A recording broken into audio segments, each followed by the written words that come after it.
Welcome, everyone. Welcome. Thank you for joining us. We'll get started in just a minute. We'll just allow our moderator to let everybody into the room here. Again, welcome, welcome, welcome. We'll get started in just a moment.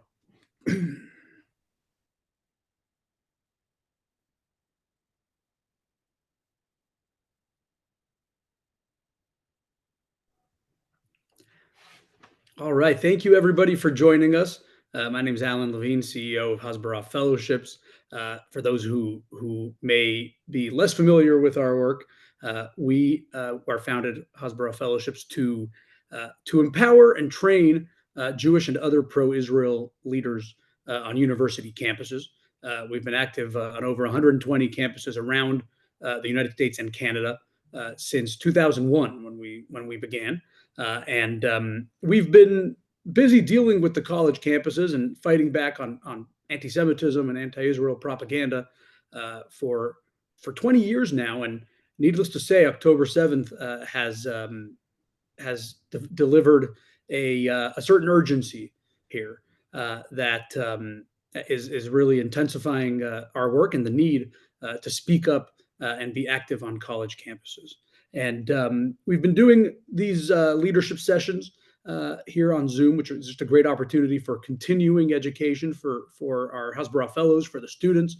And it's a great opportunity for our community members, which include Hasbara alumni, Hasbara parents, and our donor network. Those of you that participate in funding our work, it's a great chance for everyone to come together and hear from some of the leading experts. And today, there are obviously many topics to discuss, and we have one of the classics, if I can call you that, Gil, Mr. Gil Hoffman, who has really, you've spoken to more Hasbara groups in Israel than anyone else in history. Most of that time was during your career as the chief political correspondent for the Jerusalem Post.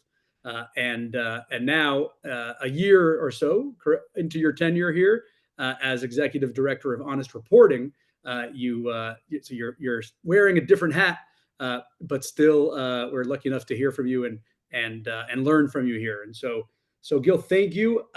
I will hand it off to you here to just give us a briefing, and then we'll do Q&A in a bit. And the original topic here, Gil, was obviously there are many aspects to what's going on now in Israel. There's a lot to talk about with campus anti-Semitism. We're all praying for the return of the hostages and victory for the IDF in Gaza. Many aspects to discuss here, but what we wanted to talk about here was your exposé, Gil, which is an important piece of work.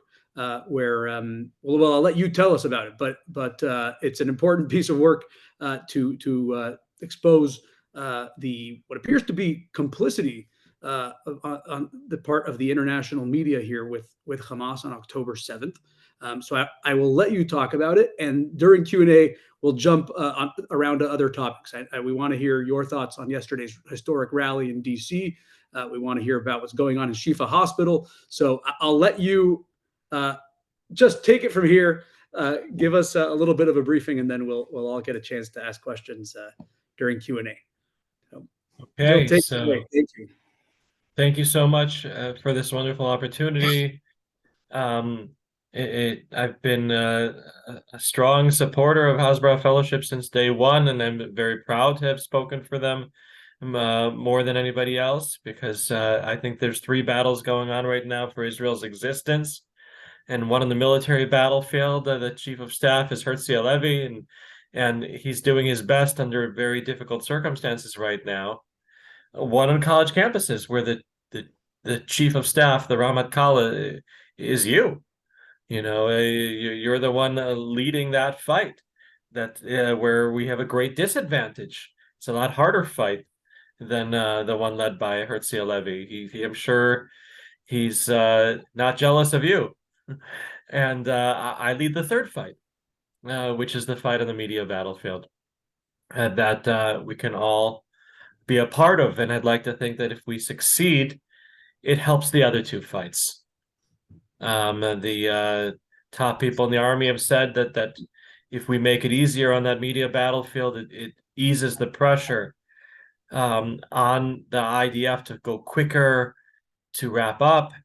It puts less pressure on the president of the United States, who goes a long way to deciding how much time Israel has to complete an operation.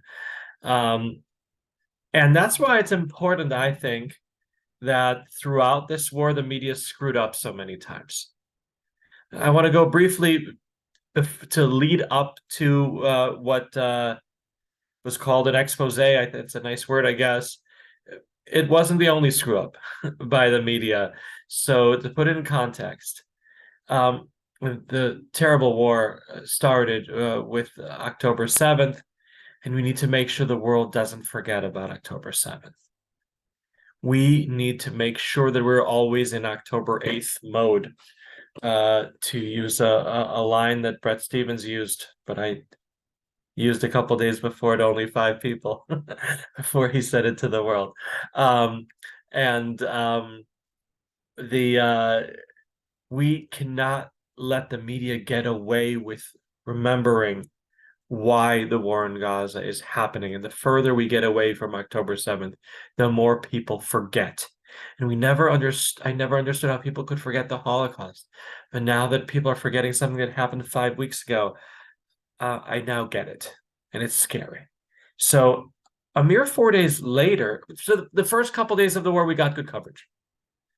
The media outlets around the world covered it with empathy. Anderson Cooper cried. And you had newspapers around the world that had on the cover Noah Argamani, a young Israeli woman, being carried off from the Nova Dance Festival into Gaza with the headlines, "Don't kill me," or "War crime, Israel, September 11th." Then after the first couple days, the coverage hasn't been as good. Already on October 11th, we had honest reporting revealed that the main guy covering the war for the Associated Press, Issam Adwan, had written on social media in English that Israel has to be destroyed, that the Palestinians need to revolt, and that Israelis are Nazis. Okay, that was already 4 days into the war. The Associated Press decided that they would suspend him while they're looking into it. Since he said it in English, I don't understand what there was to look into, but at least he hasn't come back. But this was the guy who more people were getting their news in Gaza from than anybody else. Okay, October 14th was already the hospital screw up, 1 week into the war, when the entire world took the word of Hamas's health department as if it's gospel from Jesus, and said that the IDF went and purposely bombed a hospital and killed 500 people, and especially women and children.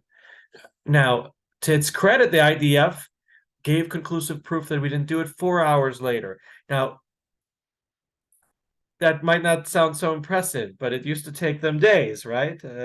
May 2021 war, we fell the tower, headquarters of Associated Press and Al Jazeera, and that looked horrible around the world because we gave them an hour to leave and film it from every possible angle, when the truth was that this was the cyber tower of Hamas that was jamming Iron Dome. But Israel didn't say it for 5 days. At least we're down to 4 hours. Next war, 4 minutes, please, God.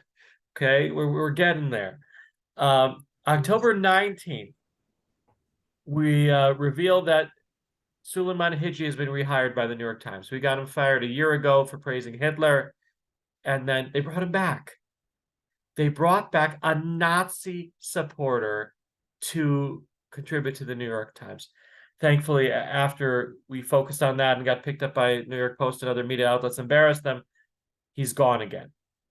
October 23rd, we revealed Reuters, the main Middle East guy in charge of photography and digital, also expressed support for terror. He hasn't been fired. October 30th, IDF soldier released, says the world media. No, she was rescued. She was not released. by Hamas. November, that brings us up to November 8th. You know what? Just for a second, I'm skipping our expose of November 8th and going to today, so I can focus on November 8th without having to think I've got one left, because there are 7 here. Today, the BBC said that when the IDF went into Shifa Hospital, that they went in targeting targeting medical personnel and Arabic speakers, which means everyone in a hospital in Gaza.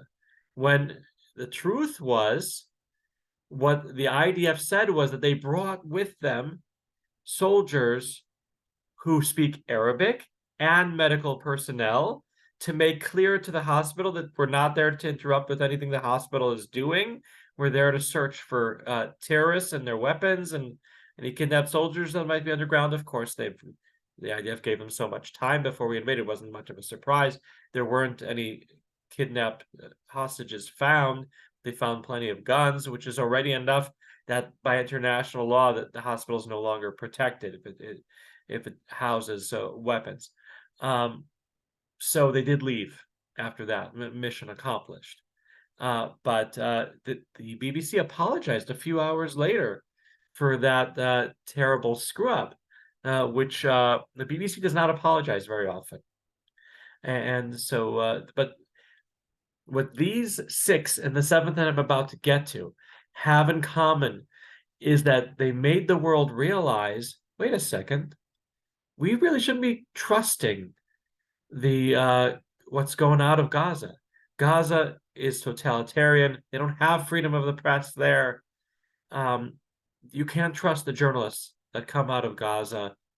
Now we'll get to, especially the ones that invade into Israel on October 7th and photographed early in the morning the massacres that were going on. How did they know? We at Honest Reporting asked questions. We did not have answers. We did not say that they were embedded with Hamas. If they were embedded with Hamas, they would have come in at 6:30 in the morning. The earliest proof we have is 8 in the morning. Okay? We did not say that they had foreknowledge. If they had foreknowledge, maybe they would have been there as they crossed the border. I don't know. But we did say that they came in ridiculously early, and we did say that they harmed, they could have saved lives, and instead took pictures that highlighted the achievements of Hamas, which I'm sure will help them be able to live there in Gaza, but that's not ethical. That's not moral. And if it weren't for Honest Reporting, the guy who got fired, who we highlighted, Hassan Aslayach, he would still be working for CNN and the Associated Press. A guy who's very close to Yahya Sinwar, the head of Hamas. He should have never been hired to begin with. And so this attracted attention all around the world. And number one, it made the world remember October 7th, which they had totally forgotten. It had been a whole month, and people weren't talking about it anymore. People were only talking about what happened in Gaza. And that's dangerous. And it made the world further question, who are these people that we're getting our news from? Should they be trusted? It's like getting their news from Hamas, an internationally recognized terrorist organization. And that's unacceptable. And so I'm very glad that we were able to highlight that to the world. And when I say the world, who am I talking about who matters? Okay. What matters, you as supporters of Hasbara fellowships, is who are the future world leaders, with all due respect. You who are on this call, most of you are not in college anymore. You're the base. You're the ones who already understand. The outreach needs to be to the young people in the future. So I'll tell you that what we've put out on our social media from Honest Reporting got seen in 2022 by 4 million people. It's been seen by 67 million people since October 7th. 105 million people since January 1st. And out of the 67 million people since October 7th, 45.6% are under 25, 74.5% are under 35, 90% are under my age. I'm 46.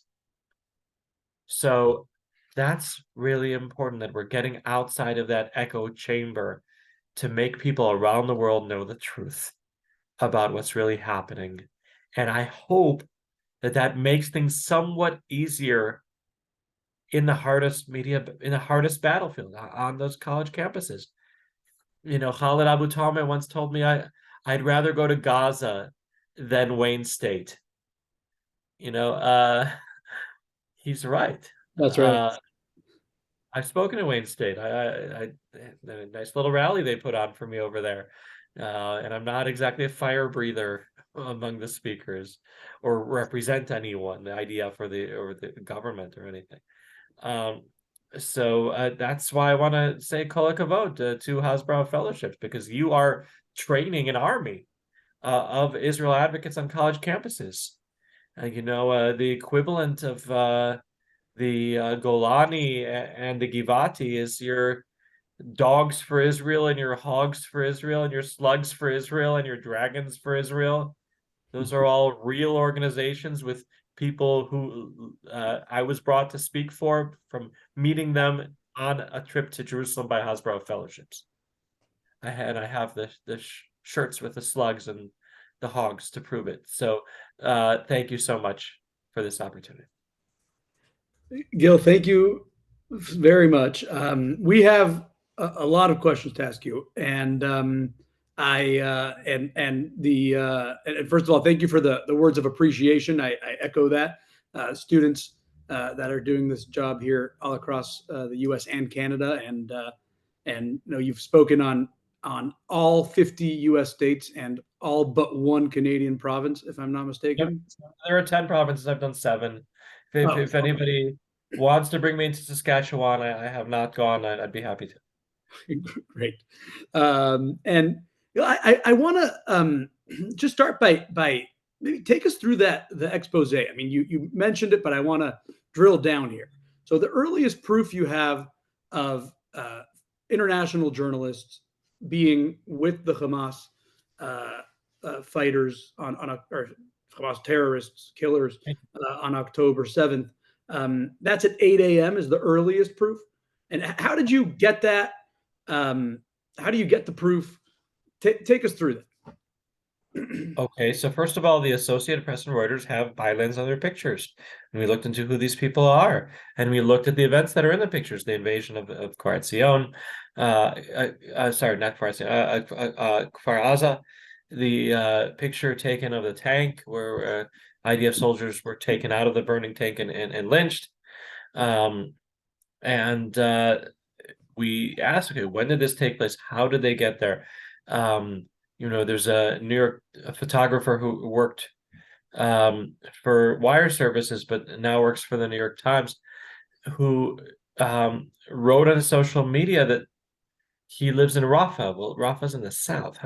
How do you get, north toward Ashkelon in time? It still doesn't make sense. He said he heard rockets at 5:30 in the morning and that woke him up, but there weren't rockets till 6:30 in the morning. So there's a lot of lies going on. We even checked if they changed the clocks earlier in Gaza. They didn't.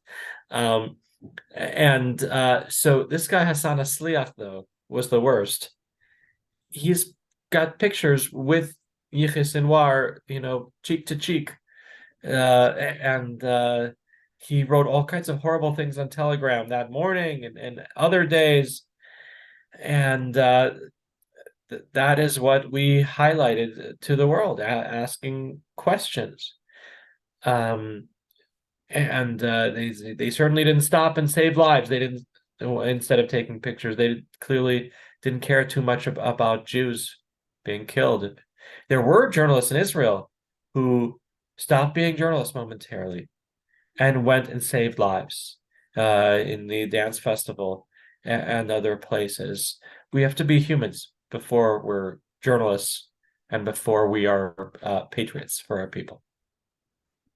Now, I feel free to tell me you don't have an answer here, but in front of Mishpacha here, I'll ask. The name of the session was did foreign journalists know about this on October 6th? Um, I mean, if you had to guess, was there some uh, tip? Was there some? I would imagine that if they were told come and cover our massacre tomorrow, that it would be encoded language of some sort, perhaps. What was there? Is that conceivable? Someone said something big is happening at the border, and they knew about this the night before. Is that Okay, so media outlets, let's separate media outlets temporarily from the journalists themselves, okay? Because, even beyond these four, somebody gave us a tip that the BBC shares a bomb shelter, their office in Jerusalem, with a high-tech company. And the high-tech company received a request from the BBC in mid-September, please clear out the bomb shelter by October 6th. And they look at it now and they're like, oh my God, what did they know? Right? But it turns out that if the BBC knew, they wouldn't have their bureau chief on the northern border when the invasion from Gaza happened. So I believe them, even though the BBC is nasty, when they say they didn't know. Okay. Um, but the journalists themselves, um, this guy Saliach, he might have known.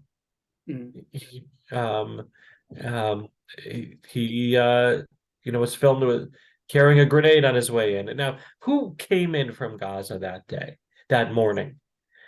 People wanted to murder, kidnap, and rape Israelis. Um, that's not good company to be in. right, right? And so I mean, maybe I will just follow that up with kind of asking, how those of us who are representing the Jewish community on campus and advocating for Israel. I mean, what would you say if you had one tweet? You have one little soundbite to sort of shine light on media bias. I mean, how do you kind of how do you condense such a big surprising story into just a quick talking point, which unfortunately that sometimes that's the way the discussion is right on campus. You don't have an opportunity to really take everyone through all the facts. 7 media mess ups in a 7-week war. Can you trust the media coverage Mm. from Gaza, Hamas-controlled Gaza, that has no press freedom? There's a tweet. Good answer. Right. That's a good answer. I Um, wish I had longer words in a tweet. I think you're allowed now more if you pay them money. right. Fine. So good. I want to actually jump to a couple of other topics, unless there's more you want to tell us on media bias. I think in this audience, I think we all have understood for a long time the media bias against Israel, and we're seeing it now, and I think it's something that we've always had to kind of swim upstream against. Right? Is push back against the narrative, and I think it's important to just understand that and for our students just isolate that last point that Gil made, those seven major mistakes, and maybe just add that image of the journalist kissing Yahya Sinwar perhaps is the most powerful image. It's picture during any war, a top journalist kissing the dictator, kissing the Osama bin Laden or ISIS. I think that maybe that image tells the story. Sure. And I would put that picture in the tweet, and I'm Right. writing it in the chat as Francis requested. Um, and Oh, of course, I can give examples of the way faulty media coverage has resulted in Israelis being killed straight from Ramadan and the D family, and I can go back, but that was just in April. right, right. Um, Yeah, I want to move on to a couple of other topics because even though media bias was the main topic, there's so much going on, and I wonder if you can give us just what you've heard of what's happening today at Shifa Hospital in Gaza. We're seeing reports that the IDF has secured the hospital, but then I saw a report that for some reason the army then left the hospital. What are you hearing, and what could you tell us about what's going on?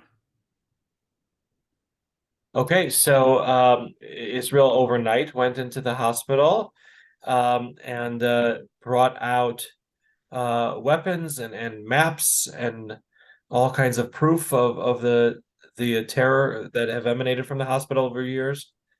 Um, and this is validating what we've been saying for years that the world didn't take seriously enough. We've been trying to get the world to highlight the Hamas using its people as human shields for 20 years, and goes in one ear and out the other. Now they have proof. Not just this hospital, the hospital 2 days ago, Ratisi, which is a children's hospital. They found all the baby bottles over there and everything. Um, Now people can't deny it anymore.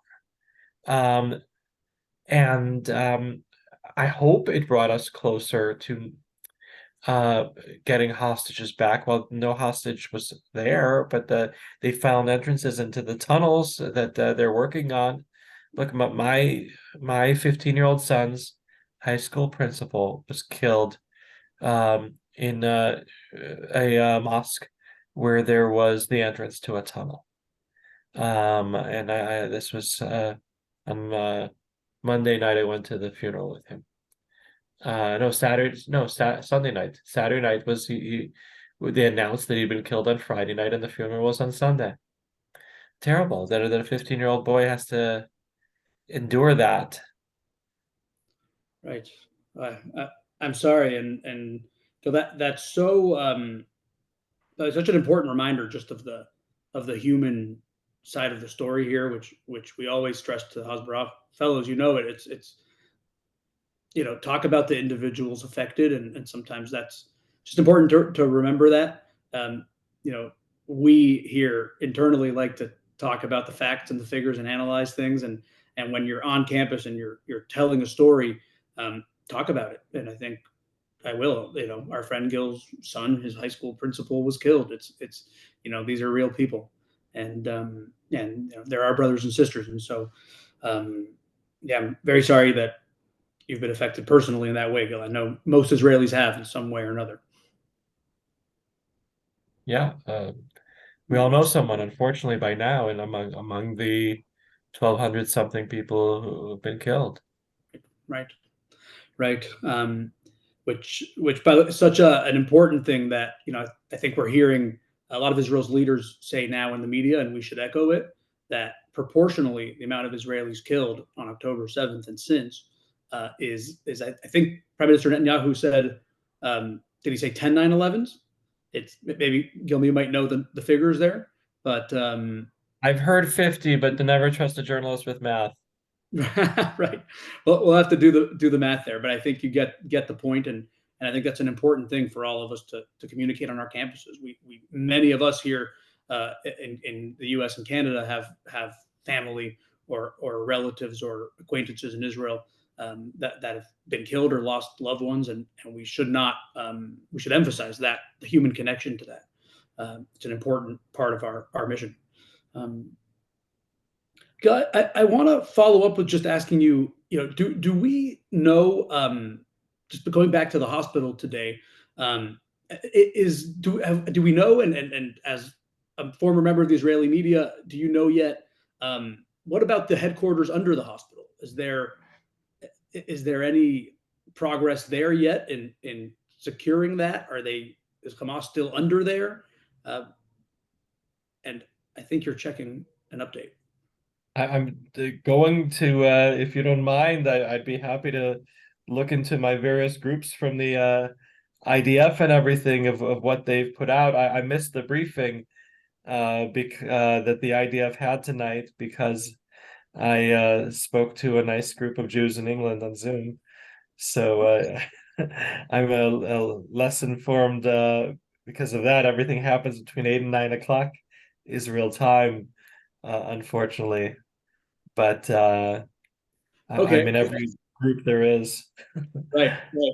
Well, if you don't have it offhand, we could always circle back or during Q&A.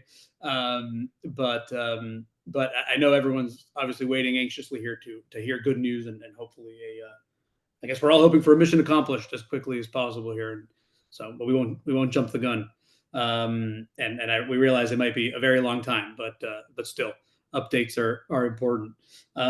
Yeah. Last thing I wanted to ask you, and then we'll open it up, is just your reaction to yesterday's rally. I think um, we were very proud to have Hasbara Fellows organize thousands of students from really all around the U.S., even the West Coast and Canadian campuses as well had representation, and really, I think an impressive showing. Did it lift morale in Israel? How do you? What was kind of the reaction from Jerusalem of almost 300,000 people? 300,000 people, according to the organizers, tens of thousands, according to AP and Reuters, Right. 10,000, according to the BBC, that they later apologized twice in one day, and changed it to tens of thousands. Um, and They, of course, any show of support from the diaspora is appreciated. Israelis realize that just like Israelis are suffering from hyperpolarization, um, so did the American Jewish community over our own policies over here with divisive governments. And so to see the way that you have the American Jews unite behind Israel is very inspiring for Israelis. And I know that I liked the Omer Adam and Yishai Ribo singing together at the end there. It really symbolizes Israeli unity. You know, Yishai Ribo is a religious singer and immigrant from France, and Omer Adam is a secular and lives in Dubai most of the year. And you know, Didn't know that. uh, and the Maccabees, the three of them together, that's Judaism right there, right? Yeah, And that's true. uh, President Herzog's speech was very pretty, and from the Kotel and Deborah Messing and everything. And I hope and pray that Israel will continue to be what unites America, because when I speak on college campuses, my talks get co-sponsored by the college Democrats and college Republicans, and I asked them, "Hey, when's the last time y'all did an event together here like this that you're doing here on Yom Ha'atzmaut?" And they tell me last Yom Ha'atzmaut. Israel is the only issue that unites the college Democrats and college Republicans and college campuses, and that's what we want to be. To answer your other question, no, they found no smoking gun under the hospital. Mhm. Okay. Yet, right? They left, so there's more to be done. Uh-huh. And that's now public. The terrorists have left under Shiva Yep, Hospital. yep, Uh-huh. they're gone. Okay. So the hunt continues. All right. And we all pray it'll go as quickly as possible. We're doing more than praying. We're making sure that we lessening the pressure on Biden to end the war before we're done. Right. Important to speak up, important to show up in Washington yesterday, and important to keep blogging and posting and showing up on your campuses. And great, thank you for that, Gil. And I'll ask you my last question, and we'll open it up to Q&A. If you have a question, I'll just ask that you put it in the chat and then raise your hand. Put with the reactions button on the bottom of your screen. You can hit the hand icon, raise your hand, and we'll call on you. But I do ask if you could please. We have a lot of questions during these sessions normally, so if you can put the question in the chat first, and we'll try to organize them and call on everybody's or on as many questions as possible here. So, and Gil, I just wanted to ask you to speak a little bit. I know, since you took up your position at Honest Reporting, you've been, you're a media watchdog organization, and you're focused on watching the media. But for 25 years, you were the political correspondent for Jerusalem Post, and did a lot of coverage of diplomacy as well, including Israel's relations with Washington and with Ottawa here. and wanted to see if you could just give us a little bit of maybe some behind the scenes as to what might be going on. I think I could speak for every one of our Hasbara Canada members here that were, a little disappointed by the Prime Minister's remarks today, and of course those of us here in the U.S. Watching the White House, who today again confirmed that Shifa Hospital was a Hamas headquarters, which seems to be a nod to Israel again. And so wanted to get a little insight from you, who covered both countries during various administrations, and see what you could tell us about what we can expect now over the next days and weeks from both countries. Well, we can hope that Justin Trudeau will stop saying that Israel must stop this killing of women, children, and babies in Gaza. When we're doing more than any army in the history of mankind to minimize civilian deaths, facing a terrorist enemy recognized by Canada as a terrorist organization that does everything possible to maximize civilian deaths and committed unthinkable atrocities. And I wish that he would still be focused more on that. And Netanyahu doesn't usually slam the Prime Minister of Canada, so it shows Canada's relevant. We care about what the Prime Minister of Canada says. The Prime Minister of Israel doesn't condemn words of a major foreign leader every day, but it happened today. Look, I have to stay out of American politics because there's nothing more to make people very angry than to enter American politics. But I will say that we need to have a bipartisan relationship with America. That's part of our. It's a strategic asset for Israel. And even the most right-wing politicians and the most right-wing government in Israel's history, as the media likes to call it, praised President Biden for the words that he said at the beginning of the war that were so supportive and helpful in coming here, and the Gerald Ford aircraft carrier that's helping our deterrence being right here, and perhaps is one of the reasons why Hezbollah has not entered the war more than they have. And so we have to be very thankful for that. But now we're here, where we're a month into the war. The pressure is astronomical. We're not done yet. Hamas is no longer in charge of northern Gaza. Okay. We're fighting in central Gaza. We haven't touched southern Gaza. There is more to be done to prevent Hamas from being able to attack us again and prevent Hamas from being able to rule Gaza again. We can't have people move back to the communities in the Gaza periphery who wouldn't be safe. We can't let that happen. That destroys the Zionist dream if we can only live in Tel Aviv. So we have to win, and we need America to help us win. And America has been very involved. There have been generals that have stayed here throughout the war, advising the IDF. And they've sent a different American envoy every week of the war. McGurk, the envoy, is coming tomorrow. Today is Wednesday. Yeah. Wednesday.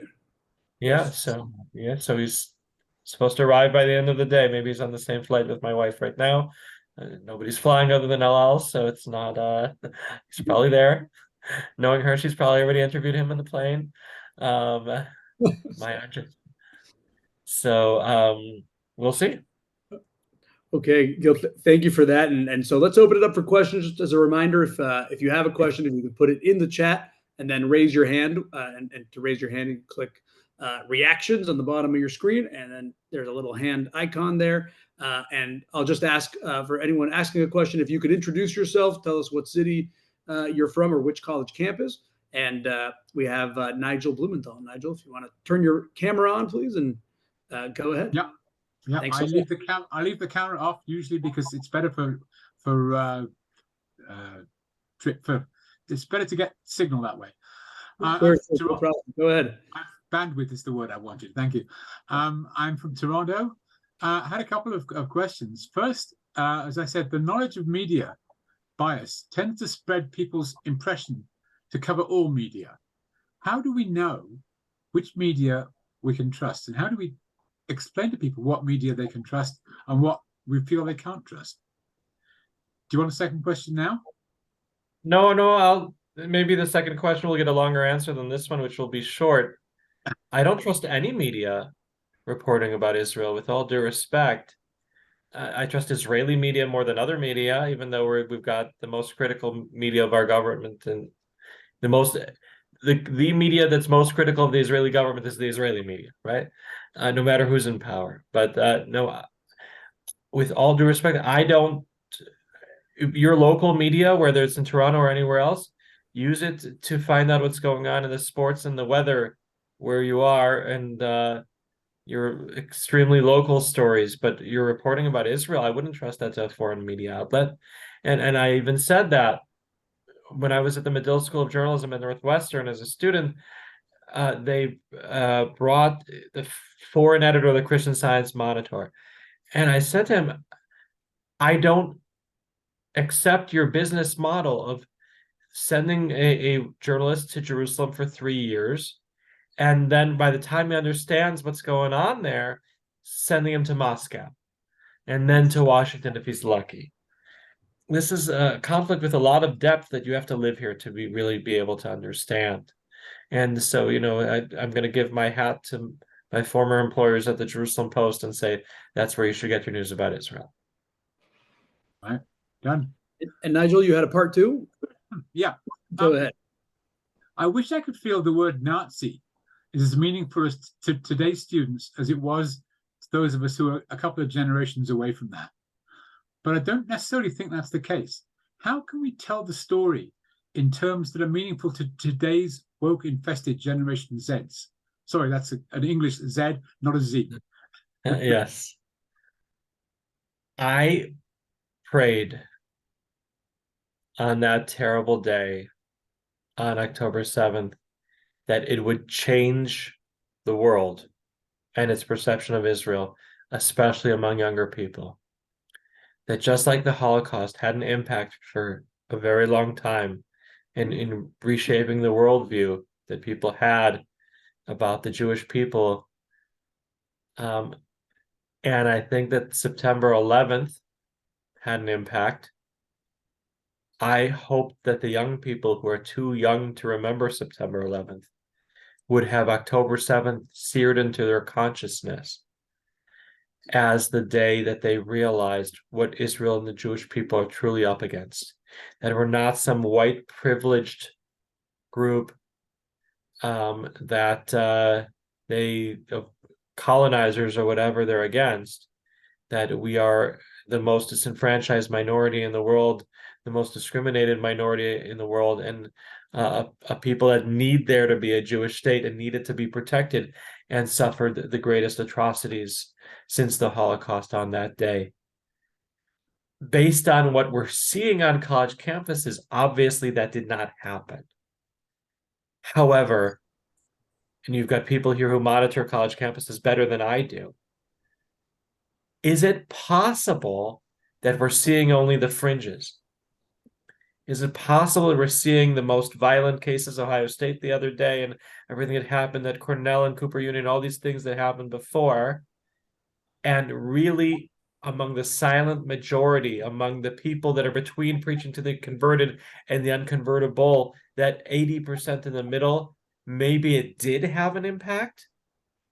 No one's reporting on that, and I still hope and pray that it's true.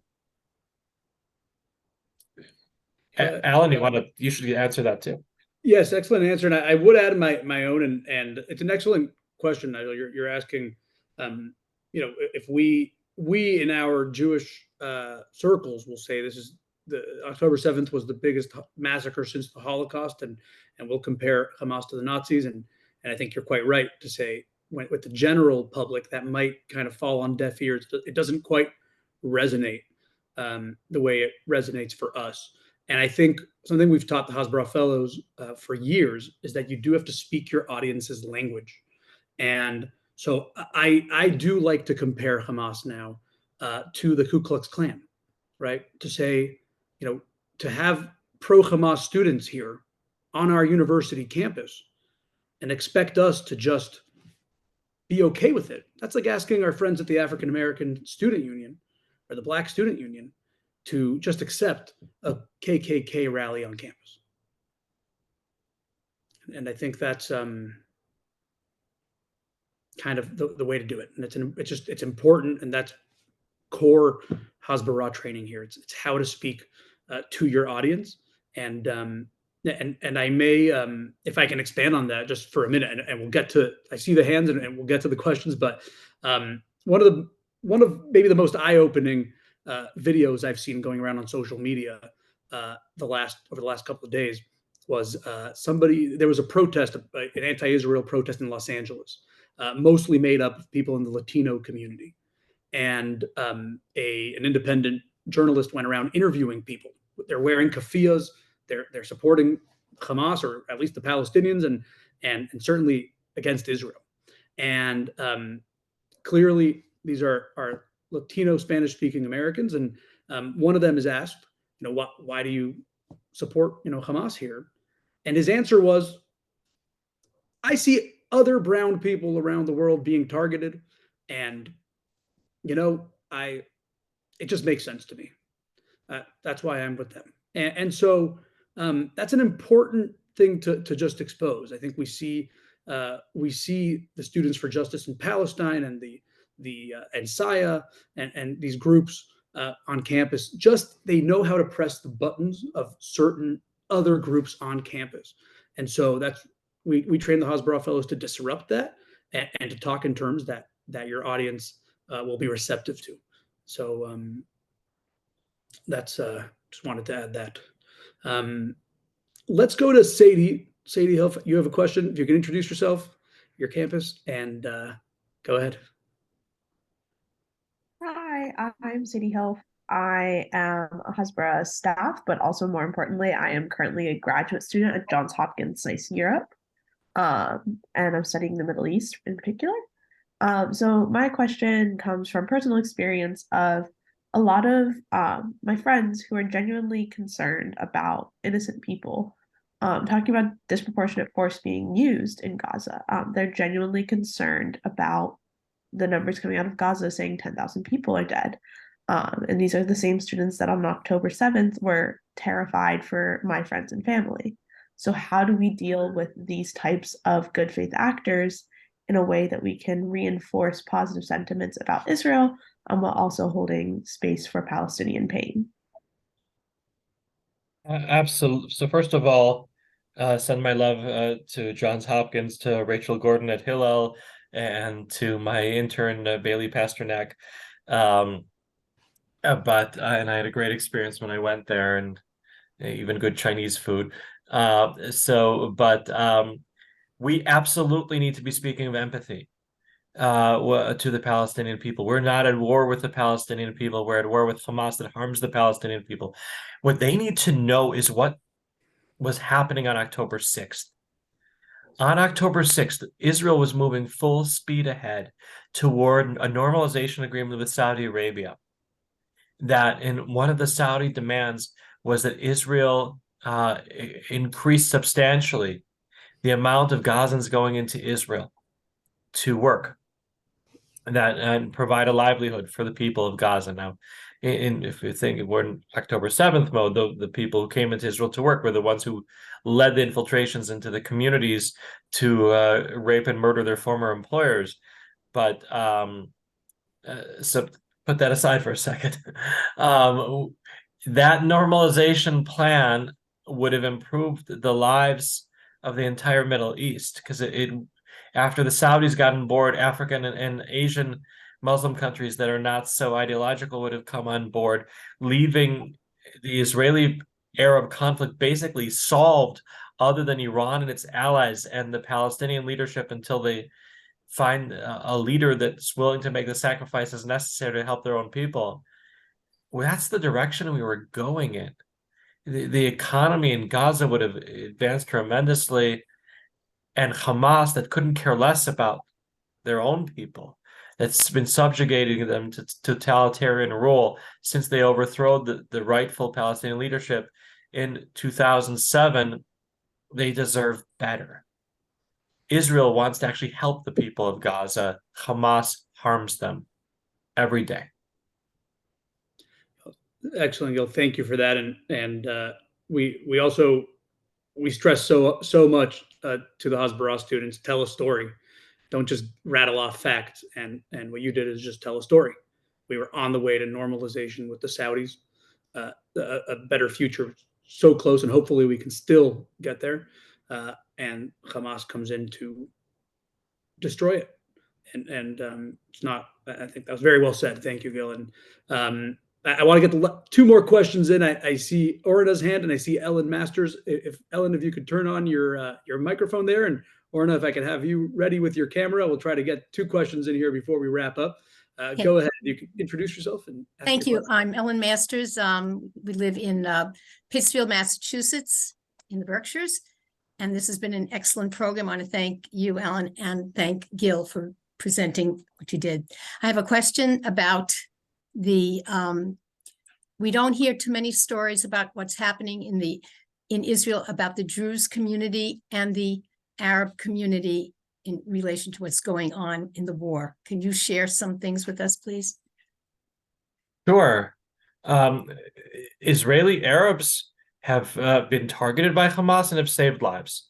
You know, the ultimate story is of Iwad, who was a medic for Magen David Adom, and he was working at that dance festival, you know, mostly treating kids who got a little too drunk or tried something or other, and he had no idea that by the morning he would be treating victims of shooting, and you know, his Jewish partner ran away and is alive.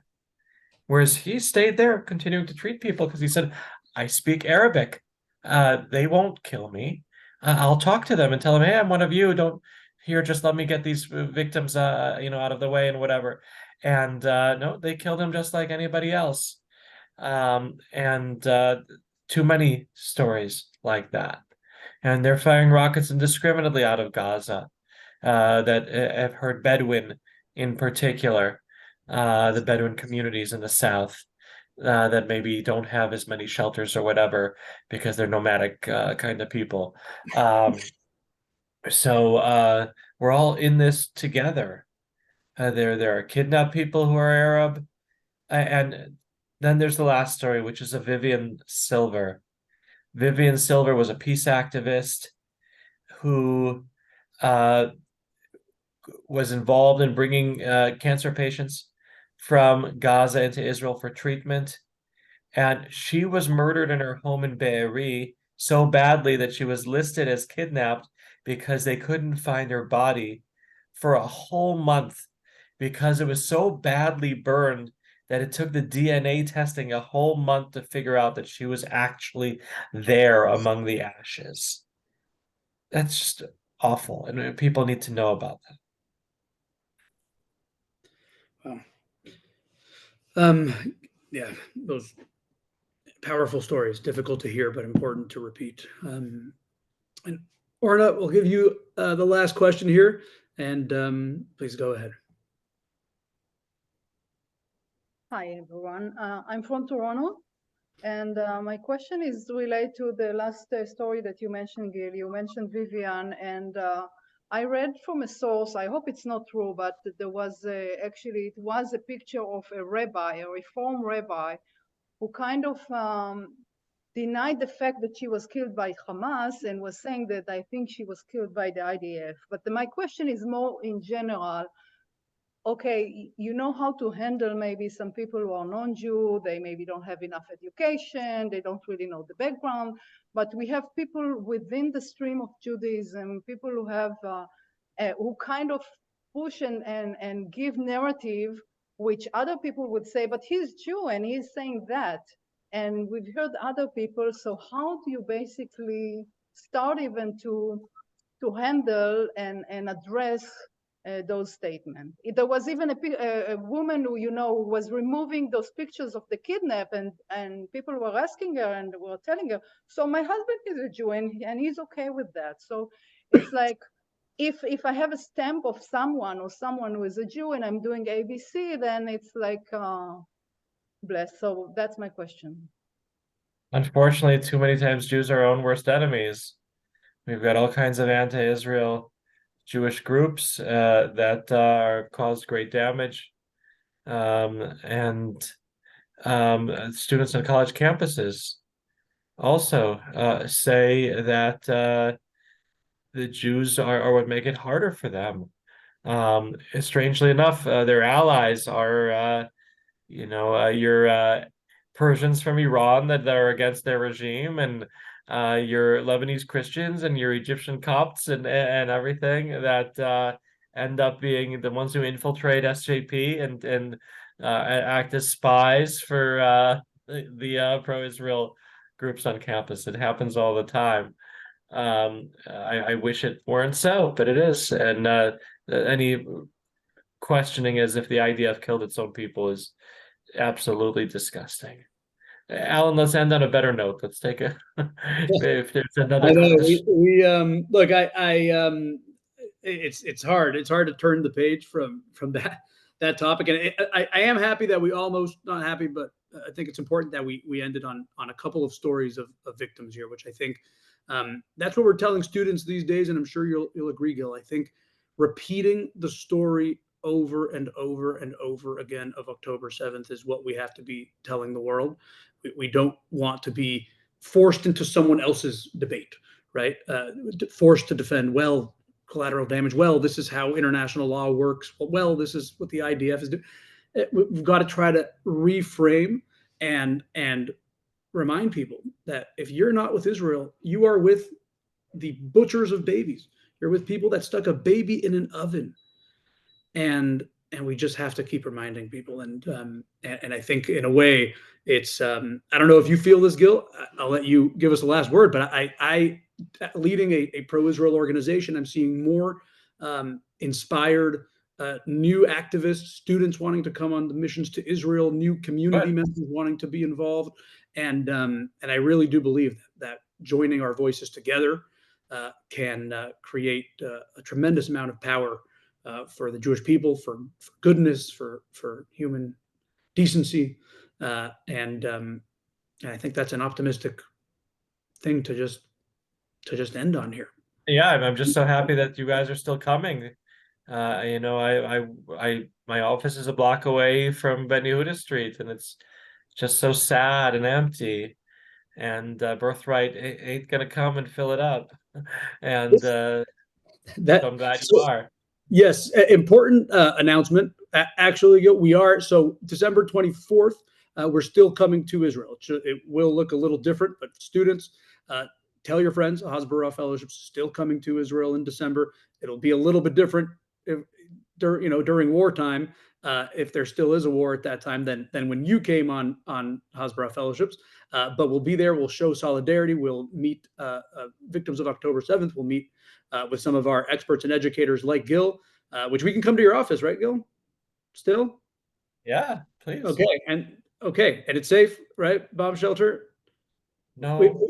Okay, we can hash that out. You might come to the hotel for us. We'll talk about it offline. But December 24th, applications are open, and more details being announced here every day on the itinerary. And so hasbarafellowships.org/Israel program. We're still going to Israel, and I'll make a quick announcement for the community members as well. It's also that time of year where we have our annual matching online fundraising campaign too on December 5th. Where all donations are doubled, and so please look out for that. That's an important way to help the cause as well.